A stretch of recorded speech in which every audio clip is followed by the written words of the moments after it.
കേരളത്തിലെ സാംസ്കാരിക പരിപാടികളും ഇതിനോട് ചേർത്ത് വായിക്കേണ്ടതാണ്. അത് ഒരു സംഘപരിവാരവൽക്കരണത്തിലേക്ക് പോവാണ് ശരിക്കും പറഞ്ഞാൽ. ഇപ്പൊ നന്ദഗോവിന്ദം ഭജൻസ് എന്ന് പറഞ്ഞുള്ള ഒരു ടീം നോക്കിയാൽ അറിയാം.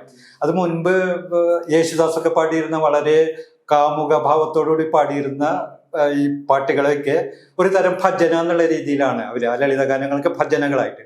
മാത്രമല്ല അവരുടെ പരിപാടികൾ അവര് മാത്രമല്ല പാടുന്നത്, ആ കേൾക്കാനിരിക്കുന്ന ഓഡിയൻസിനെ കൊണ്ട് മൊത്തം പങ്കെടുപ്പിച്ചുകൊണ്ട് അവരെ കൊണ്ട് ഭജനയായിട്ട് ഒരു വിശ്വാസി സമൂഹം, ഒരു ക്ഷേത്രത്തിന് മുന്നിലൊക്കെ കണ്ണും അടച്ച് കയ്യും കൊപ്പിയിട്ട് കാണുന്ന ഒരു വിശ്വാസി സമൂഹത്തിനെ പോലെയാണ് ഒരു സാംസ്കാരിക പരിപാടി എന്ന വ്യാജേന അവതരിപ്പിക്കുന്ന ഈ പരിപാടികൾക്കൊക്കെ ആൾക്കൂട്ടം എത്തുന്നത്. ധാരാളം ആൾക്കൂട്ടത്താണ്. ഭജന സംഘങ്ങളുടെ ധാരാളം ഭജന സംഘങ്ങൾ ഇപ്പോൾ നമ്മൾ സോഷ്യൽ മീഡിയയിലൊക്കെ നിരന്തരം കാണാം. അത് RSSന്റെ ഗണഗീതമാണോ പാടുന്നത്, ഹിന്ദു ഭക്തിഗാനമാണോ പാടുന്നത് എന്നൊക്കെ തിരിച്ചറിയാൻ പറ്റാത്ത വിധം അത്രയും കൂടിക്കുടഞ്ഞുകൊണ്ട് സിനിമ പാട്ടാണ് പാടുന്നത് എന്നുള്ളത്.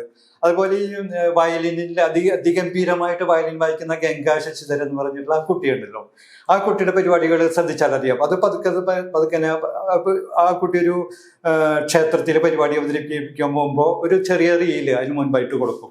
അതായത് ആ കുട്ടി തന്നെ പറയുന്നത്, നമ്മൾ ഇന്ന ഓച്ചിറ പരബ്രഹ്മ ക്ഷേത്രത്തിലെ ഇന്ന ഉത്സവമാണ്, അതിന് ഞാൻ വയലിൻ വായിക്കാൻ വരുന്നുണ്ട്, എല്ലാ ഭക്തജനങ്ങളും ഈ അമ്പലത്തിലേക്ക് വരണം. അത് അമ്പലത്തിലേക്ക് വിശ്വാസികളെ ക്ഷണിക്കുന്നതിൻ്റെ ഒരു നിഷ്കളങ്കമായിട്ടുള്ള ഒരു റീലായിട്ട് നമുക്ക് അതിനെ എടുക്കാൻ കഴിയില്ല. ആ കുട്ടിയെ ഈ ഒരു ഹിന്ദുത്വ പ്രൊജക്റ്റിലെ ഒരു വെപ്പണ ഒരു ടൂളായിട്ട് അതിനുപയോഗപ്പെടുത്തുന്ന തരത്തിലേക്ക് ആ പരിപാടിയെ ആ കുട്ടിയുടെ കലാപരിപാടിയെ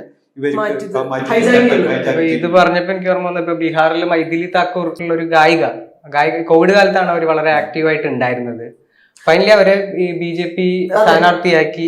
വളരെ യങ്ങായിട്ടുള്ള ഒരാളാണ്, ഒരു 20-21 വയസ്സുള്ള ഒരാള്. അത്തരത്തിൽ അങ്ങനെ വിജയിപ്പിച്ച, പലയിടങ്ങളിലും വിജയിപ്പിച്ച പദ്ധതികൾ ഇവിടേക്കും കൊണ്ടുവരിക എന്നുള്ളതായിരിക്കും ഒരു പക്ഷേ.